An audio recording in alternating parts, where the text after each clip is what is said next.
What's up YouTube? I am Jazzinplayer. Odin Gaming is been around for quite some time now. They're mostly known for their mousepads, especially the Odin Infinity. And today we are gonna review this sick collaboration with Nacho Customz. Let's go!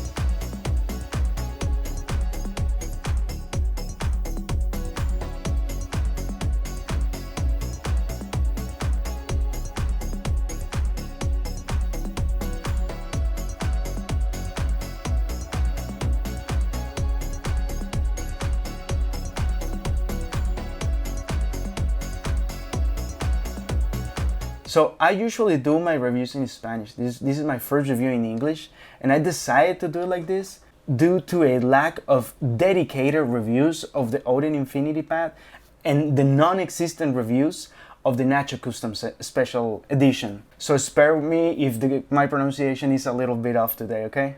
The Odin Infinity is a hybrid mousepad that is in its second generation of development. As of right now, you can get it from the Odin website for $30. That's on the 19 times 16.5 inches size, and they also have a square size and a desk mat. They did this collab with Nacho Customz, who, if you don't know him, is an amazing artist who mainly works customizing mice. They created 4 designs in total. It was a limited amount drop, something very special they just promoted on Twitter. And as far as I know, it won't happen again, okay? Today, we're going to review the Tengen Uzui and the anime version, which are the ones that I could buy.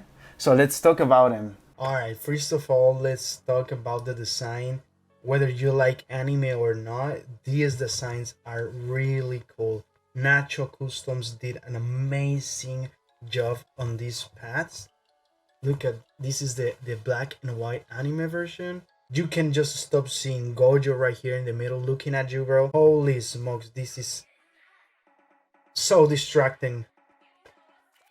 And look at this, it's just the Uzui pad. This is the desk mat size, it's just amazing. My setup is a little space limited, it's a little tight here. I got a bunch of mice all over the place.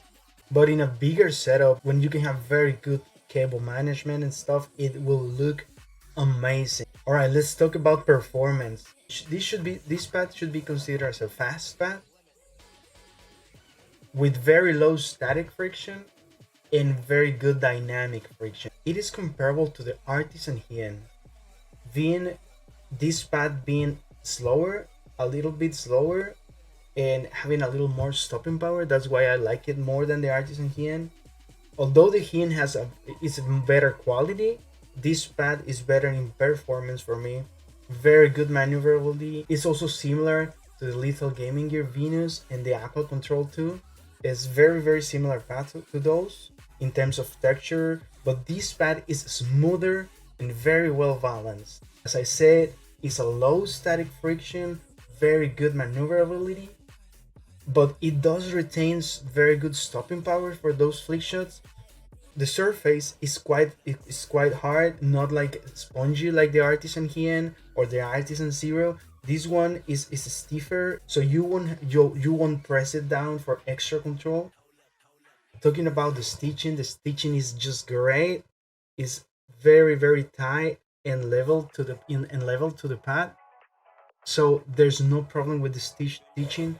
And there's no skin irritation. I've used the pad a lot like this. Unless you are very sensitive, this pad won't cause any problem. It is humidity resistant. I live in a very humid place and I do struggle a lot with pads like the GSRC, for example. This one, no problem whatsoever. What I love the most about this pad is the consistency over time. The black and white version, I've used it for over a month now, almost daily. Is my main pad right now. And I can say that is basically the same performance than the Uzui pad that I just opened yesterday. I took it out of the box and it lay down flat perfectly right away, and the performance of this pad is just the same. I would say it's a little bit slower, and that should be because of the break-in period that it needs to just settle down, but it's almost the same. So I love the pad being so consistent, having two different versions of it, two different colors, and they perform the same. I've tried it with glass feet, ceramic feet, PTFE feet, and I can say they perform very well. Glass feet are a little faster, but all the PTFE feet I have, they perform basically the same. This is the Southwest Day, and it has tiger arcs. These have core pads, the Viper, and this is the stock feet on the Extrafy, and the feeling is basically the same. If you need to say this is a little slower, this is a little faster, but man, it's just basically the same performance amongst the different PTFE feet. So who is this pad for?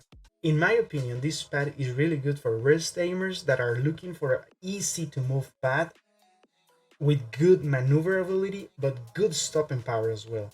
Not just to press down on the pad for extra control. It is not muddy whatsoever, but when you have like good mouse control, this pad is amazing. It is great for faster paced games, but it can work very well with tag shooters if you use mid to high sense.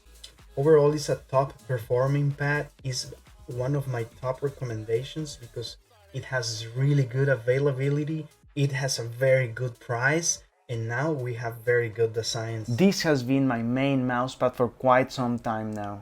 Its low static friction and decent amount of stopping power makes it a great balanced option for my playstyle. I use it for all types of games. I use it for Valorant, I use it for Apex Legends, for aim trainers. It's overall great for me.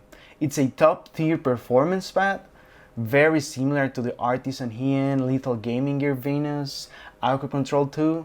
Very similar speed, but it has a tad bit more dynamic friction. It has great stitching, a great base, is not affected by humidity, and most important of all, it's very consistent over time. It has also very good availability, great price, and now amazing designs.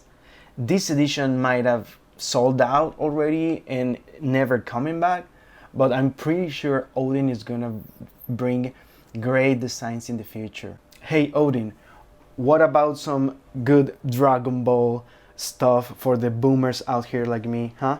So follow Odin Twitter account to keep updated on new releases. Follow my account to don't miss on the great stuff I share. And yo guys, let me know what you think about the English version review.